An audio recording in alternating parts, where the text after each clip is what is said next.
Welcome to the Swing Trading with Cycles channel. This is going to be our Dixie update, the dollar index. That moves a lot of assets, so important to know what's happening here. We'll start with the daily chart, and this is November 28th. Market just closed. It's 4 p.m. And so we've been looking for downside, and we've had our eye on the 104.54, like call it 104.5 area. And so far, we now have this little kind of double bottom scenario where you've got a lot of lower wick on this day, which was a swing low that failed. Well, actually, that's not true. Right, technicalities, right? So what was the low on this? So today, November 28th, the low was 105.321, and this low was 105.340. So we did make a new low. That is interesting. So here's one way you might interpret this then, right? So this was a rally that was 12 days. So rallied for 5 days, declined for, a cycle. Rallied for 5 days, declined for 7. Then we rallied for 4, declined for 1, 2, 3. And just to be clear, this is a swing low, right? So we declined for 1, 2, 3, 4. That's interesting.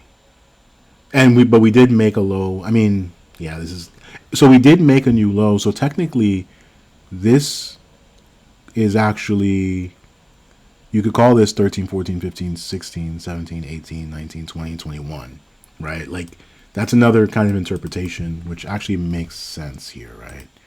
That this is just a lower high that's part of this broader decline, right? Which actually has implications for this rally having a little bit more legs. So I did cash out puts a few before, and then I was back in on this newly started leg, and now I'm back out as of today. This is and also, just to be clear, this is a bullish outside candle, right, on a daily, and we're going to see what that's doing to the weekly, which is important. And so the next real level you're going to be looking for that needs to be kind of conquered is this swing high. And that is right above 107.993. So that's another dollar up, more or less, from up here. $1.20 in that neighborhood. And what is that? So that's interesting then, right? So then that means we've had this little 23-day cycle, this little 15-day cycle, this little 17-day cycle. And, you could just call this, technically a 32-day cycle. So, and the numbers aren't really that important. It's the trend. This is definitely a downtrend, and that's the thing. If we could break above this, that would change the trend, right? Like, 'cause this is what we're doing, right? Actually, we had this little bounce, then we had this plunge, then we had this little bounce, then we had this, and now we're bouncing again, right? So we need to do that, and then hold a higher low. That would tell you we have a trend change, right? So because we could see a world where we do break this, but then we do that, right? And then we do that, right? Like something like that you could see. And so this is a huge reversal. And what does it do to the weekly now?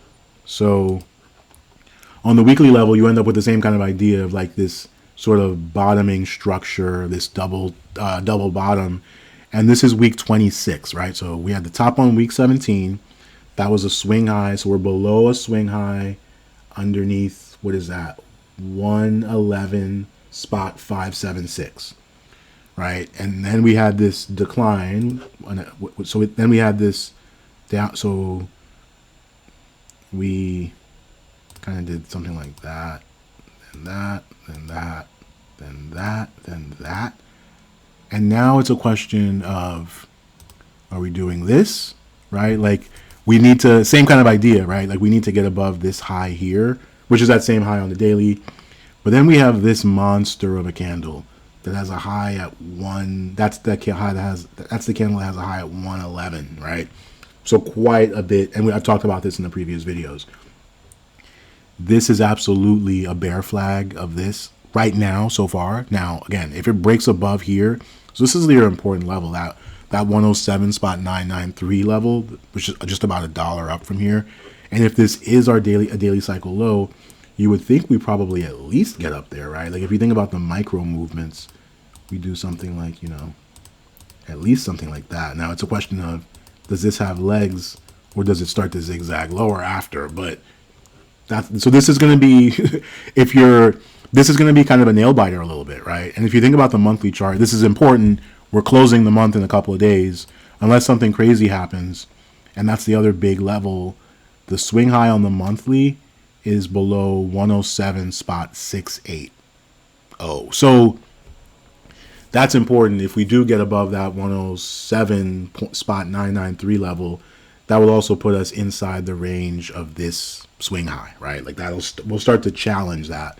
So that has really important implications. But that doesn't mean that it's out of the woods by any means, right? Like the expectation here would be, if this is a daily cycle low that we're getting, that we get a feeble bounce 5, 7, maybe even 10 days, and then we roll over and continue the decline, right? That would be the expectation. But if we think about the weekly cycle, and this is where it gets important, it is very possible that this is actually an ICL as well. And if it is, you could see a world where we get a rally that lasts a few weeks, but then we roll over, right? So it's like having an ICL isn't always bullish, because sometimes the next weekly cycle that comes around is actually really bearish and has an early top. Now, we can't say that that's going to happen for sure. The odds suggest that it will. And the reason I say that is because of this huge candle. This is a lot of selling pressure and supply. This is telling you, like, this is a chasm that it has to climb. Now, it could climb it, right? Like, it's entirely possible that we get some kind of candle like this in the next couple of weeks, right? Like, that is just kind of like, oh, wow, like, something like that, right? But you have to ask yourself, what's the likelihood that happens? We do have some big catalysts coming up. We have the jobs report on Friday. There are things that could make the dollar really kind of turn around, but that's what we would need to have happen after this, like, really big downdraft. And so that's why the odds do favor more downside, and that includes the monthly. I mean, look at this chart on the monthly. Again, we could have a monster of a monthly candle in December that wipes this all out. And really, that's what we would need, right? Just to be clear, you'd need the December candle to be something like that, right? And then you're good. You're golden. The question is, like, what's the likelihood that we get a candle that looks like this in December? It seems unlikely, right? But that's what we're going to be watching for. We'll continue to keep you updated on this channel. And if you're not following on Twitter, definitely take a look at the links in the link in the description.